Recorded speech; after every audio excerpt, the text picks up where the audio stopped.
Bismillahirrahmanirrahim. Assalamualaikum warahmatullahi wabarakatuh. Wassalam. Alhamdulillahirabbil alamin. Wassalatu wassalamu ala asyrofil anbiya'i wal mursalin sayyidina wa maulana Muhammad wa ala alihi washabbihi ajmain. Yang kita muliakan Imam Besar Masjid Istiqlal Profesor Dr. Nasaruddin Umar PhD yang sudah memberikan kesempatan ibu-ibu datang ke masjid yang baru saja selesai direnovasi, sekaligus beribadah tadi sholat asar dan sekaligus rekreasi. Terutama ibu-ibu dari daerah, orang Jakarta pun masih jarang datang ke Istiqlal menyaksikan masjid yang megah, ya, yang terbesar di Asia. Inilah hasil renovasi. Kalau ada waktu, ibu-ibu bisa berekreasi keliling dan turun ke basement 1, 2, dan bahkan ada terowongan silaturahim. Saya sudah berapa kali keliling sejak mulai direnovasi sampai diresmikan. Dan saya hormati Sekjen Masjid Indonesia dan seluruh ketua-ketua yang hadir, Pak Guntur, Pak Adi, Pak Pagati. Yang saya hormati wabil khusus ibu-ibu hadir, satu anggota DPD sebagai pengurus dalam mesin dari beliau, Ibu Dr. Misanti. Tadi ada ibu hadir Bu Jawa Barat, Mangga. Ibu adalah ibu istri daripada Wakil Gubernur Jawa Barat. Kemudian ini wabil khusus Ketua Bidang Pengembangan Potensi Muslimah, Ibu Dr. Maria Ulfa. Ketua Umum BPTKI, Ibu Fat. Ketua Umum BKNR, Ibu Haja Dr. Haja Nuriyati. Ketua Umum POS Muballigha, Ibu Haja Suryati Buas, dan seluruh ibu-ibu pengurus 3 organisasi perempuan Dewan Masjid Indonesia, baik itu di tingkat pusat, di tingkat provinsi, dan tingkat kabupaten. Dan secara khusus lagi seluruh peserta yang hadir pada sore hari ini, khususnya dari daerah seluruh Indonesia, saya ucapkan terima kasih. Mohon maaf ini Pak Imam Besar, tadinya Prof. Nasar mau memberikan ceramah, tapi sudah apa ceramah dari ini? Kita sudah menyimak, ilmu kita sudah banyak, Imam Besar pun bertambah ilmunya. Nanti Imam Besar gak kebagian, jadi tinggal berdoa. Tapi itu semangat daripada ukhuwah yang kita laksanakan pada sore hari ini dan selanjutnya sampai hari Minggu. 3 organisasi muslimat Dewan Masjid Indonesia ini ada yang akan melaksanakan munas, yaitu POR Muballigha, dan ada yang melaksanakan rakernas. Nanti mulai besok secara terpisah besok, yaitu Yang Rakernas adalah BPTKI dan KMM. DKMM. Mubalighah akan melaksanakan munas, tapi pembukaannya kita satukan. Kenapa kita satukan? Untuk kita menjalin silaturahmi sekaligus buat Islam. Jadi banyak manfaat. Pertama-tama saya mengapresiasi kehadiran ibu-ibu sekalian. Ternyata ada bapak-bapaknya. Saya pikir 3 organisasi otonom ini hanya ibu-ibu. Saya kaget itu bapak-bapak yang hadir. Saya cek, ternyata ada juga sebagai penasehat BPTKI dari daerah. Jadi bapak-bapak yang hadir ini fokus juga untuk tidak berseragam seperti ibu-ibu.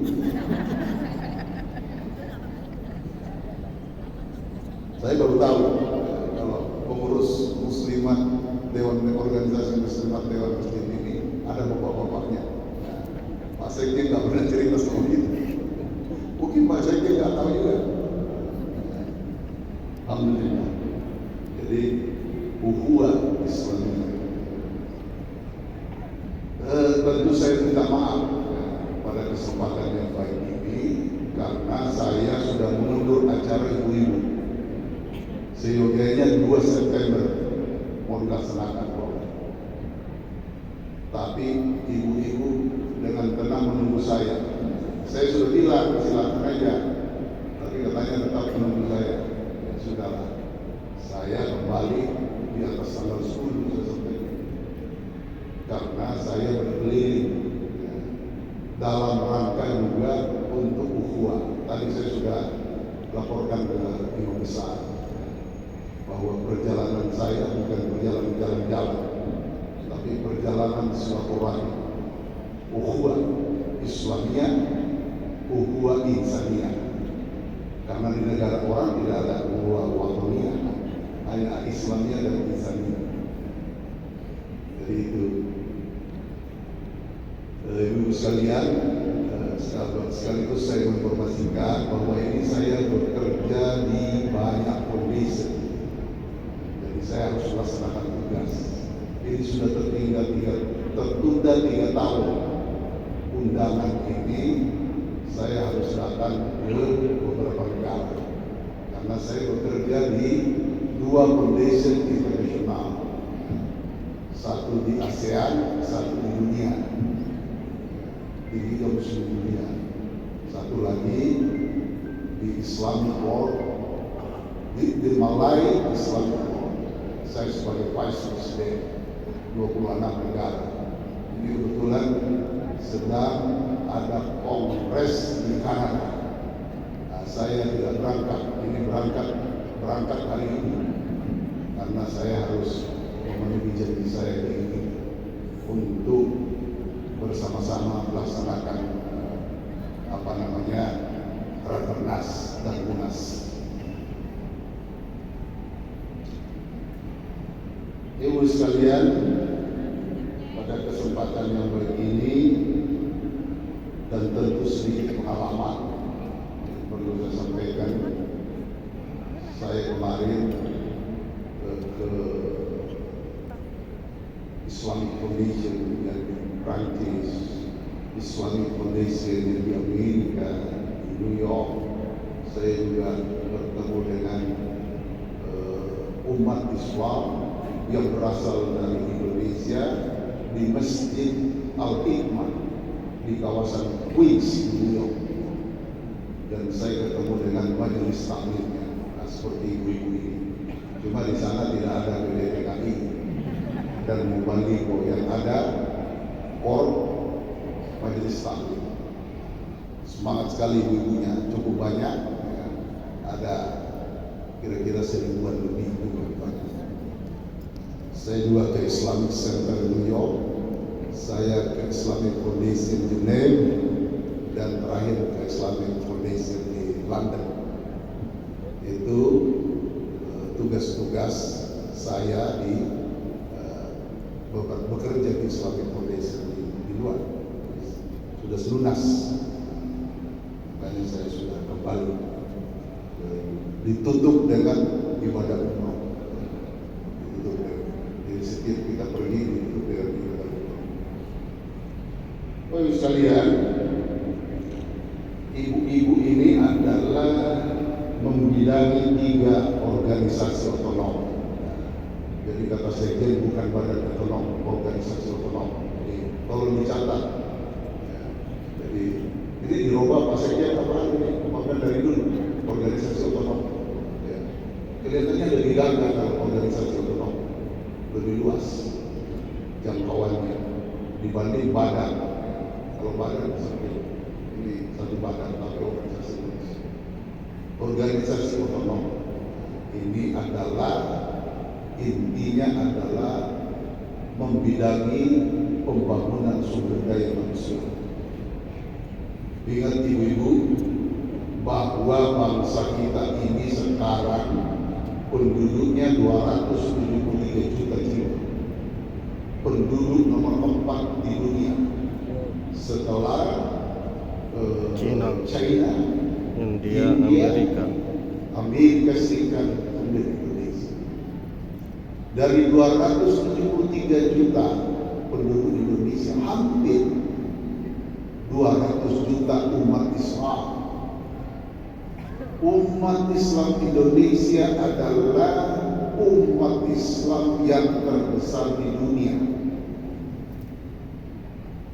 Terbesar di dunia. Nomor dia adalah India, 180 juta. Baru Pakistan, baru Bangladesh. Jadi negara Jazirah Arab itu adalah penduduk Islam yang tidak besar. Digabung seluruh penduduk Islam di Jazirah Arab, negara-negara Islam yang ada di Jazirah Arab dan Afrika Utara, lebih banyak penduduk umat Islam Indonesia. Jumlahnya 200 juta, hampir 197,3 juta. Kita sudah ikut melalui riset kita, pendataan kita. Jadi betapa potensinya umat Islam bukan hanya bisa memberikan warna kepada bangsa Indonesia, tapi bisa memberikan warna kepada dunia. Saya waktu mau datang ke Jeneng kemarin dikasih kabar, itu sudah sibuk Islamic Foundation of Jeneng bahwa ada salah satu tokoh Islam mau datang, di mana penduduk Islam paling besar di dunia. Itu datanya mereka sudah punya. Jumlah masjidnya hampir 1 juta. Dan masjid di negara manapun yang jumlah masjid hampir 1 juta. Dikumpulin seluruh negara-negara di Jazirah Arab, lebih banyak Indonesia.